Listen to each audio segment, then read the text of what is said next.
Welcome to Cohesive Friendship Unit. I'm Chris. I am with Jeremy, Yo, what's up? Brian, What's going on? and Jake. Hey guys. And looks like Nintendo made a crap load of money this year from mobile players in 2018. But real quick, if you love our channel, please subscribe. Subscriptions help. Subscriptions are great. That subscription enters you for a chance to win some Steam codes. So I'm going to be putting the graphic up on the video right now. Basically, two observations. One, Nintendo made over $300 million, really over $350 million-ish on mobile games, on their 2017-2018 run of mobile games. This does not include Pokemon Go, which is even crazier. And one of these games is an original IP.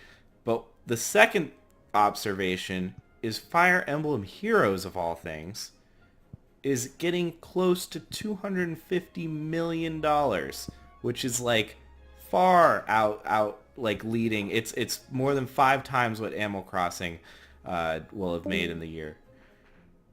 So that's pretty impressive. And Yeah. that's just kind of, yeah, I just want to open it up. Like, Nintendo's making a lot of money on this, and people are kind of begging for it back in 2015. Everyone was like, oh, Nintendo's got to make mobile games. Well, here they are, and here's how they're doing. Here's the thing, Chris. Hmm. People begged for mobile games, and now the tune has kind of changed. That is true. But damn, that is a lot of money. That is a lot of money. And it takes like absolutely nothing to develop a mobile game. Compared to, yeah. Compared to in the eyes of a company that spends millions and millions of dollars to develop a video game, a small mobile game is a drop in the bucket. Yeah. And they're making 250 million in 1 year off And of on little Fi- tiny microtransactions. Like Fire Emblem's all that fucking turn-based shit too. Like there's no. That's why I was It's just surprised. menus. That's It's just good a shit. series of menus with graphics. So for the uninitiated, it is the Fire Emblem game is very much like what Brian said. It's a turn-based strategy RPG. It's kind of like chess, but the hook in Fire Emblem Heroes is it's what's called a gacha game, and I guess Yeah. Dragalia Lost also falls into this category of a gacha game. They're very popular in Japan, like gacha machines, and it's just the idea of it's essentially loot boxes. Oh, It's essentially loot boxes. You put money in and you try to get the characters that you want. And there's a very small chance you get these special characters. Yeah. And So- unlike a real game, it's not really balanced. You really have to buy your way to winning, Mhm. as with most mobile games. So I mean, I would point out that I've had a thing that was capable of buying apps since like like 2010 ish, and I think I've spent from in the past 9 years maybe $30 on apps in total. So I don't understand this at all. How do you make 230 fucking million dollars on a Fire Emblem? Like, And the also, whales. I was just gonna say, Breath of the Wild, that sells for $60. Nintendo does not make 100% of that $60, obviously, but let's just pretend that they do, especially once you factor in DLC. They've sold about 10 million copies of Breath of the Wild, so that's $600 million. That means that realistically, Fire Emblem Heroes, like just from like an investment in research and development and software development and all that, there's a good chance that Fire Emblem Heroes in its lifetime makes more money than Zelda, or at least comes close enough that I don't know, that's just ridiculous to me, because Yeah. Zelda was a 5+ year multi-hundred man project that's considered like Nintendo's pride and joy. And Yeah. that's the frustrating part is there's all the news recently about beloved titles getting turned into mobile games, the new Diablo Immortals and the new Alien mobile game. And I mean, they're just going to keep developing them if they make so much money. But Jake, don't you have a phone?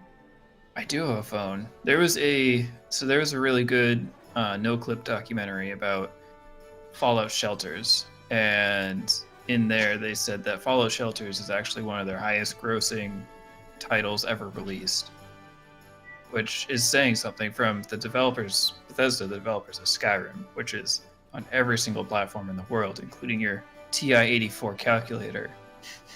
To think that a mobile game is one of their top grossing games in the world, that's insane. Yeah. Not even that fun. I know. I looked up Fortnite Mobile for perspective, and back in July 2018, they were making $3 million a day off of player spending. That's almost $750 million a year, Just probably for close to mobile, $1 billion a year on a mobile game. And there's actually a free game on the computer that does the same thing but better. So let's go back to Nintendo. Basically, Mario. So the biggest mobile game that we know of this year is Mario Kart Tour, which is coming out in 2019 on mobile platforms. That actually is of all these mobile games that we've seen, I'm the most excited for that. I think how microtransaction-y can you make Mario Kart? I guess we'll see. But then I think, wait a minute, Mario Kart Tour is coming out on the cell phone. Why? And Mario Kart 8 came out like in 2014. Why isn't this Mario Kart 9 instead? And of the same tune, I know we're getting a new Fire Emblem soon, but why don't I have Fire Emblem on my Switch yet? It's just what I'm thinking. And I mean, it's clear because they make a shitload of money on these, but... Yeah, I think it's just a distribution of resources. It's not like they haven't made, titles for the Switch. They have. They ported Mario Kart, and they don't have a Fire Emblem yet, and Animal Crossing is coming this year. Yeah, but they've, I don't know. They also have a certain rhythm with their release schedule that they want to maintain. So, at a certain point, it doesn't make... My point is they already have teams working on those games for the Switch. It wouldn't have made sense for them to, finish them ahead of schedule and just can them until they're ready to be released. That, you know what I mean? If they can hire more people and profitably make these shitty mobile games, they're going to do that too. My thing is that, to go back to your original point, people a couple of years ago wanted a lot of mobile Nintendo games, but I think the big hype was especially around essentially porting Game Boy games to iPhone. You know what I mean? Everyone, there was a lot of hype over just fucking port Pokemon Yellow. Yeah. And still a good idea. Yeah, Then we still a got good idea. Pokemon Go. But Pokemon Yellow is fun, and Pokemon Go sucks balls. And so I think I've been meaning to ask. So I've played Pokemon Go and I've played Super Mario Run. Pokemon Go was it was fun for 2 weeks, and then it was okay for 2 months, and it sucked pretty much since then. And Super Mario Run, I did the free, world, quote unquote, and I did it pretty quickly, and it wasn't that interesting, and I didn't feel compelled to pay the $10 to play the other 5 worlds for a pretty mediocre little side-scrolling Mario game. I still think that if they ported Pokemon Yellow and charged $5 for it, maybe even $10 for it, people would buy it. But I think the simple fact is that these gimmicky microtransaction based games are just more profitable, and so we're that's I think the issue is that people want good video games just on their phone, but the business model that made sense for a video game for Game Boy Color or for Game Boy Advance or any handheld is just different than one where you can continually and repeatedly charge people over and over and over and over and over again. So they're just structuring the games in a way that isn't really fun if you're not big into the I have to buy 48 fucking outfits for my whatever, my animal in Animal Crossing. Yeah. And I'll just say I kind of had this thought while you were talking. My girlfriend she doesn't play hardly any games unless it's with me, and then it's very casual. She's been playing Smash, but she did She has actually been. She's put money into Pokemon Go, and she still plays it like every day. She's wrong. Well, Yeah. to be fair, it is She a lot. needs to go to the re-education camp. It is a lot more fun in the city, and I'll also just say, everyone I work with, except for me, I'm literally the only one in my office that doesn't play Pokemon Go. Still, and people That's in the good. Well, trolley, you fuckers My are office just plays bored and Pokemon like Go. people underworked. People in the trolley, no, they're not underworked. They just All you guys do is play Pokemon Go and Switch. they just at lunch you they need like to go get a- out and do a raid. And then I have another friend who still plays Fire Emblem Heroes every day. And Fire has Emblem put money is the into most interesting to me. I've got a lot As of like friends a- at work that drop money on mobile games as well, so it's a lot more prevalent than No, it is we prevalent. think. Obviously, it's prevalent. They're making a Yeah, lot of money obviously. on it. You know what I mean? Right. And it's convenient. Like I've played mobile games before. I've played really abysmal mobile games. I for a while was playing like Sonic fucking Dash or some shit. I didn't put money into it because I have self-respect, but Yeah, but all the best ones are free. I mean, did you? I don't think you had it at the Destroy 9 Alien on the fucking iPod Touch. no, I didn't have that. It was a good one, dude. That we played. I played quite a bit of that, but it was broken as shit. Like I just don't get why people pay for it. Even the free ones, though, they get constant ad revenue every single Yeah. day. Log in. Yeah. Ad revenue, and it's like it literally it's the most micro of microtransactions. You can pay 50 cents and get 10 Pokeballs, and people think, oh, that's 50 cents. That's not a big deal. But I don't know, you do it a couple dozen times and you gave them, whatever, $10 or whatever, and tons of people do that, and it doesn't cost Nintendo anything.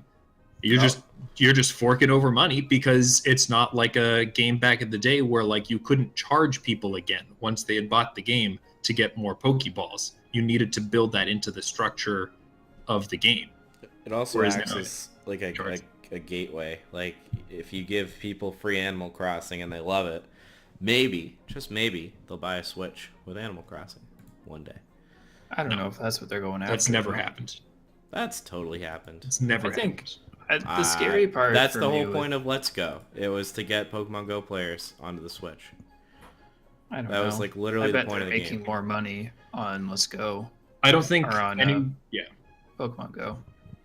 Yeah, they're making way more money on Pokemon Go. I don't think anyone who was playing Pokemon Go and wasn't already interested in buying a Switch bought a Switch for Pokemon Let's Go. I don't know. I'm not gonna say I know people who did, but I know people who did. Then they should die. Okay. I don't know anybody who did. They should, but I'm just surprised.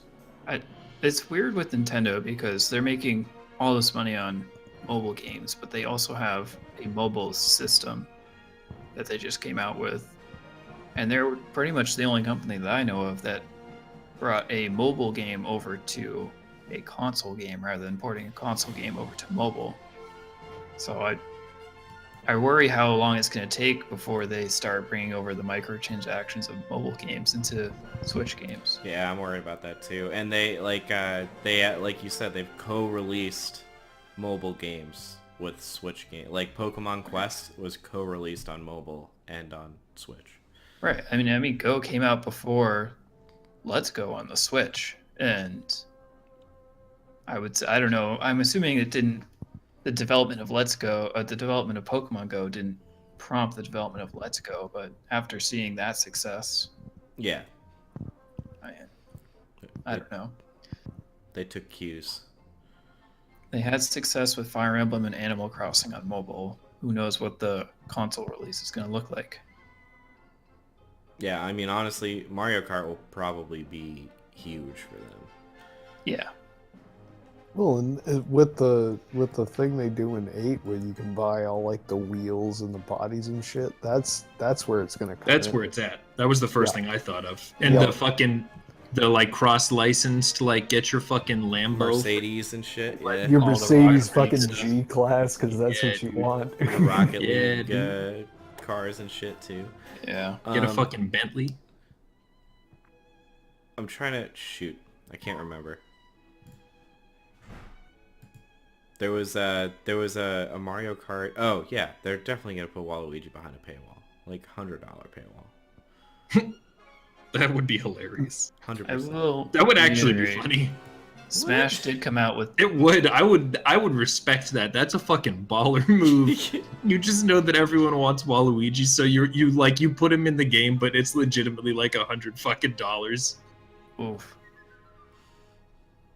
Or just some like unrealistic shit. That would actually be really fun. They had if I'm not mistaken, I'm looking this up now because I know Jake had to say something. I'm pretty sure they had a $70 Fire Emblem microtransaction. Jesus Christ. That's not a microtransaction. That's a macro. That's more than a game. transaction. I was gonna say that Smash announced DLC before the game even came out, which that doesn't happen often, or has never happened before. They did it with Zelda. Yeah, well, that's still Nintendo. It's the same company. Yeah, but they get those little plastic things that you're supposed to stick up your butt, and everybody just expects that those are going to come out. So Nintendo Like- is the king of these microtransactions. Amiibos, classic consoles that you could just get emulators for. So Yeah. I don't think they're the king of it. just quick correction. There is a character that on average takes $70 to unlock. Damn.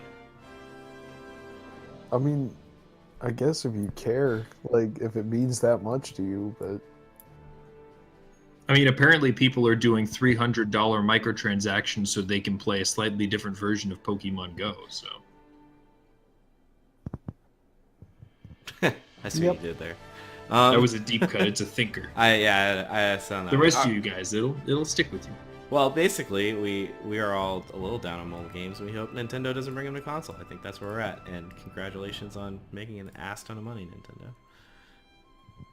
GG Nintendo. Congrats, Nintendo. Well, if our users want to buy some cohesive microtransactions, where should they go, Brian? well, you know, if you're into that cohesive microtransactions in particular, and especially if you're that one dude that dropped 50 mil on Animal Crossing this year, go ahead and hammer your thoughts on that down in the word box, because I don't know about you, but I got some student loans that I'm trying to get rid of, so we could use some of that cheese, and go ahead and click that like button while you're at it, as well as the sub, because you know, if you sub, we're gonna enter you into a chance to win some dank Steam codes, like Chris said at the beginning of the video, and smoke them if you got them, guys. That's all for me tonight, Chris. All right, thanks, Brian. We will catch you guys next time.